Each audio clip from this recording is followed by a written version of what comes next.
വന്നിട്ടുള്ളത് സുഹൃത്ത് എന്നുള്ള വിഷയത്തെക്കുറിച്ച് സംസാരിക്കാനാണ്. നമ്മുടെ ഏതൊരു മനുഷ്യൻ്റെ ജീവിതം എടുത്തു നോക്കുകയാണെങ്കിലും അവൻ്റെ ബാല്യകാലത്തിലോ കൗമാരത്തിലോ എന്തായാലും ഒരു സുഹൃത്ത് കടന്നു പോയിട്ടുണ്ടാവും. അങ്ങനെ ഒരു സുഹൃത്തില്ലാത്ത ഒരു ജീവിതം ഇതുവരെ ഒരു മനുഷ്യനും അങ്ങനെ ഒരു ജീവിതം ഉണ്ടായിട്ടുണ്ടാവില്ല. നമ്മുടെ ഈ സുഹൃത്ത് എന്നുള്ള ഒരു വാക്ക് കേൾക്കുമ്പോൾ തന്നെ നമുക്ക് നമ്മുടെ കുട്ടിക്കാലമായിരിക്കും ഓർമ്മ വരുന്നുണ്ടാവുക. കുട്ടിക്കാലത്ത് മാതാവ് കാണാതെ വീടിൻ്റെ പിന്നാമ്പുറത്ത് നിന്നും കളിക്കാനുണ്ടോ എന്ന് ചോദിക്കുന്ന കൂട്ടുകാർ വരെ നമുക്കെല്ലാവർക്കും കടന്നു പോയിട്ടുണ്ടാവും. ഏത് പ്രതിസന്ധിയിലും കൂട്ടുനിൽക്കുന്ന, ഒരിക്കലും മറക്കാൻ സാധിക്കാത്ത, ഒരിക്കലും വിസ്മരിക്കാൻ സാധിക്കാത്ത ഒരു സുഹൃത്ത് നമ്മുടെ ജീവിതത്തിലുണ്ടായിരിക്കും.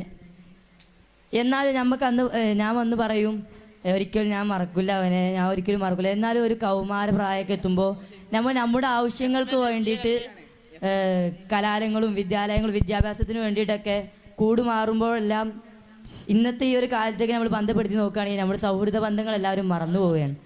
എന്നാൽ ഒരിക്കലും ഈ ഒരു സാഹചര്യത്തിൽ അടച്ചുറപ്പുള്ള 4 മതിൽക്കെട്ടുകൾക്കുള്ളിൽ വിവര സാങ്കേതിക വിദ്യയോട് കൂടെ സമൂഹ മാധ്യമങ്ങളിൽ മുഴുങ്ങിക്കൊണ്ടിരിക്കുന്ന കുട്ടികൾ, അവരെല്ലാം സൗഹൃദത്തിൻ്റെ ആ ഒരു രുചി, ഒരു സുഹൃത്തിൻ്റെ സ്നേഹത്തെയും ഒരു സൗഹൃദത്തിൻ്റെ മാധുര്യത്തെയും, ഒരു ജീവിതത്തെ എത്രത്തോളം സൗഹൃദങ്ങളും സുഹൃത്തുക്കളും എത്രത്തോളം ഒരു ജീവിതത്തെ സ്വാധീനിക്കുന്നു എന്നെല്ലാം മനസ്സിലാക്കാൻ അവർക്ക് കഴിഞ്ഞിട്ടില്ല. നാം നമ്മുടെ മതത്തിലെ പ്രവാചകൻ്റെ ജീവിതത്തിലേക്ക് എടുത്തു നോക്കുകയാണെങ്കിൽ അവർക്ക് ഒരു ഉത്തമമായ മാതൃക, സൗഹൃദത്തിൻ്റെ ഒരു ഉത്തമമായ മാതൃക കാണിച്ചു തന്ന ഒരു അനുചരൻ ഉണ്ടായിരുന്നു.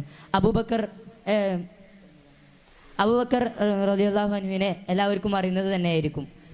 അദ്ദേഹം നബിയുടെ ഏത് പ്രതിസന്ധികളിലും നബിക്ക് വേണ്ടിയിട്ട് ഏതു ഘട്ടത്തിലും ഏതു അവസ്ഥയിലും നബിക്ക് വേണ്ടി തൻ്റെ ജീവിതം സമർപ്പിച്ച ഒരു അനുചരനായിരുന്നു അബൂബക്കർ.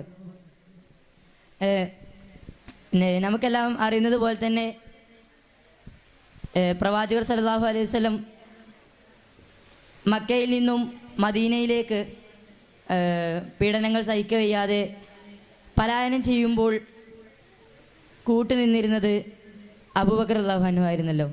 ഗുഹയിൽ നബിയെ സംരക്ഷിക്കാൻ വേണ്ടിയിട്ട് അതിലെല്ലാ ആളങ്ങളും തൻ്റെ വസ്ത്രങ്ങൾ കീറിയിട്ടും മറ്റുമായി അടച്ചപ്പോൾ അവസാനം ഒരു ദ്വാരം മാത്രം ബാക്കിയായപ്പോൾ തൻ്റെ തള്ളവിരൽ കൊണ്ട് അതും അടച്ച് ഒരു പാമ്പിൻ്റെ കടിയേറ്റിട്ട് പോലും അതിൽ നിന്നും പിന്തിരിയാൻ ഒരിക്കലും തയ്യാറാവാത്ത ആ ഒരു അനുചരനെല്ലാം സൗഹൃദത്തിൻ്റെ ഉത്തമമായ മാതൃക നമുക്ക് കാണിച്ചു തരികയായിരുന്നു.